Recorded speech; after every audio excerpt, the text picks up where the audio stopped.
코로나19 팬데믹, 미국 전역에서 벌어지는 구조적인 인종차별에 저항하는 시위, 전례 없던 무역전쟁, 마이너스를 기록하는 유가, 잠깐이지만 온스당 2,000달러를 넘었던 금값까지 올해는 격변의 시기라 부를 만한 일투성입니다.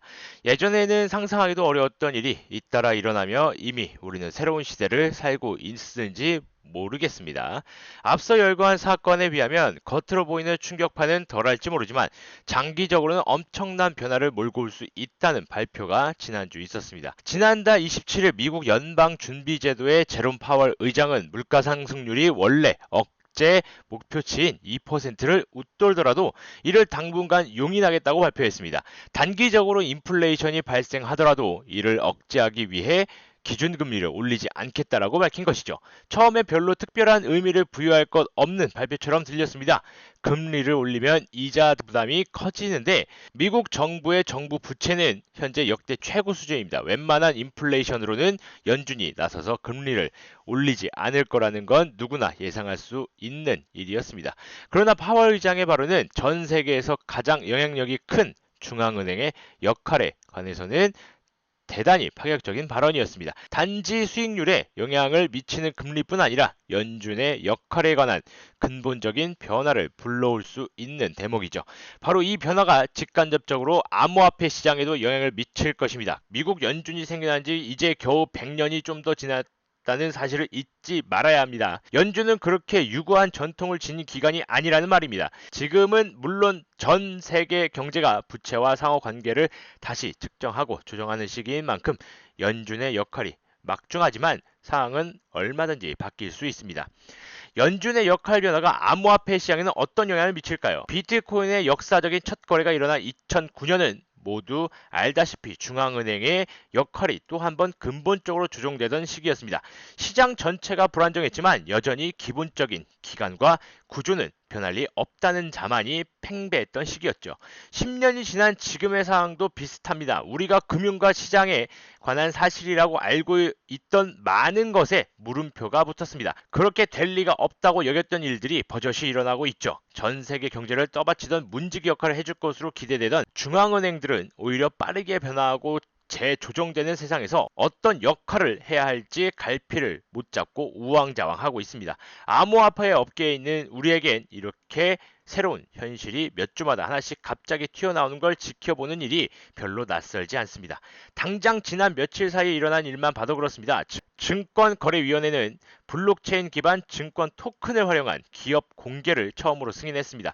역사와 전통이 깊은 대형 금융기관이 암호화폐 펀드를 출시하겠다고 발표를 했다는 거죠. 국유 에너지 기업이 비트코인 채굴 기업과 손잡고 그동안 대기 중에 방출하던 천연가스 여분을 비트코인 채굴에 이용하기로 했습니다. 사실 암호화폐 업계는 오래전부터 이러한 근본적인 변화를 준비해 왔습니다. 다양한 분야에 일어날 진보의 과정마다 암호화폐 업계가 할 일이 있을 것입니다. 암호화폐 시장의 근본적인 변화를 가져올 중대한 결정을 내리는 기관은 중앙은행 외에도 많습니다. 미국에선 그중 한 곳이 증권거래위원회인데 지난주 증권거래위원회는 뉴욕 증권거래소에서 기업들이 새로 발행한 주식을 직상장할 수 있도록 허용했습니다. 지금까지 최초 기업 공개라는 까다로운 절차를 거쳐야만 주식을 상장할 수 있었습니다.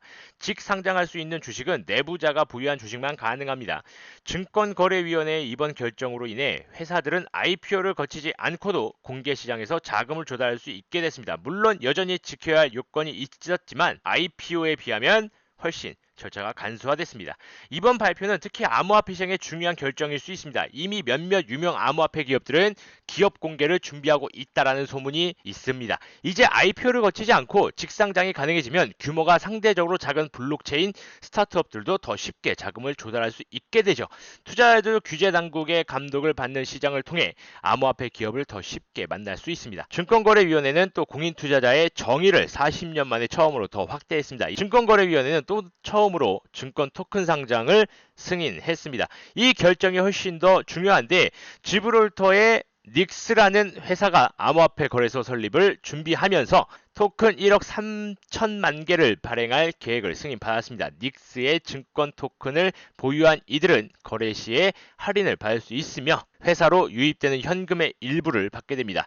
토큰 가격은 개당 0.9달러로 책정됐고 이에 따른 기업 가치는 1억 1,700만 달러로 평가됐습니다. 암호화폐 업계의 IPO 역사상 가장 비싸게 평가받는 기업이 됩니다. 이렇게 엄청난 상장, 거래가 일어난다는 것도 대단한 일이지만 무엇보다 증권 토큰을 통한 상장이라는 점을 잊지 말아야 합니다.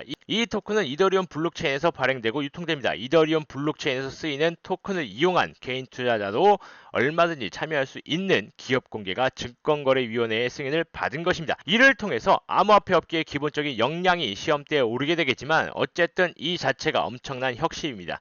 토큰을 활용한 상장과 지분 거래 덕분에 거래할 수 있는 자산에 대한 정의를 다시 쓰게 돼서 그런 것만은 아닙니다. 증권 토큰을 보유한 사람이 기업의 성공에 비례해 보상을 받을 수 있다는 점에서 주식과 비슷하죠. 다만 행사할 수 있는 소유권의 개념 자체가 없다는 점은 주식과 좀 다릅니다. 증권 토큰은 프로그램할 수 있는 자산입니다.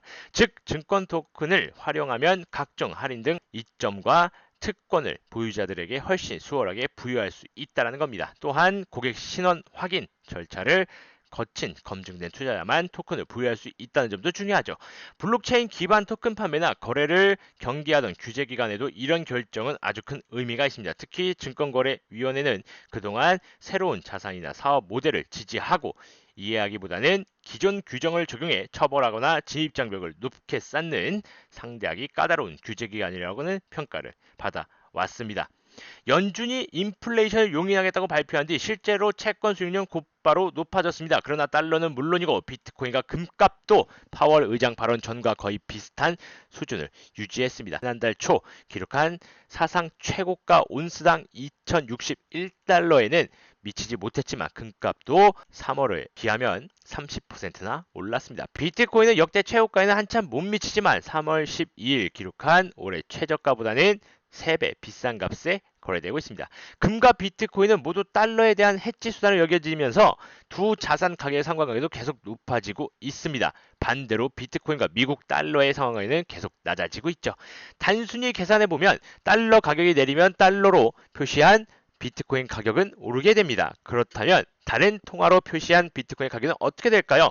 당연히 달러로 표시한 가격보다 오름세가 덜 하지만 마찬가지로 확연한 오름세를 보입니다. 급변하는 시장 속에서 암호화폐 시장에서 어떻게 준비를 해야 되는지, 어떻게 수익을 봐야 하는지 갈피를 못 잡으시는 분이 굉장히 많을 것으로 판단이 됩니다. 아래 하단에 카카오톡 링크를 걸어 두었습니다. 그쪽으로 들어오시면 무료 온라인 공개 방송 혹은 카카오톡에서 상담을 통해서 이 시장 어떻게 수익을 봐야 하는지 다 알려드릴 테니 꼭 들어오셔서 저와 함께 성공하는 매매, 암호화폐에서 큰 수익들 가져가시길 바라겠습니다. 오늘은 여기까지 하도록 하겠습니다. 감사합니다.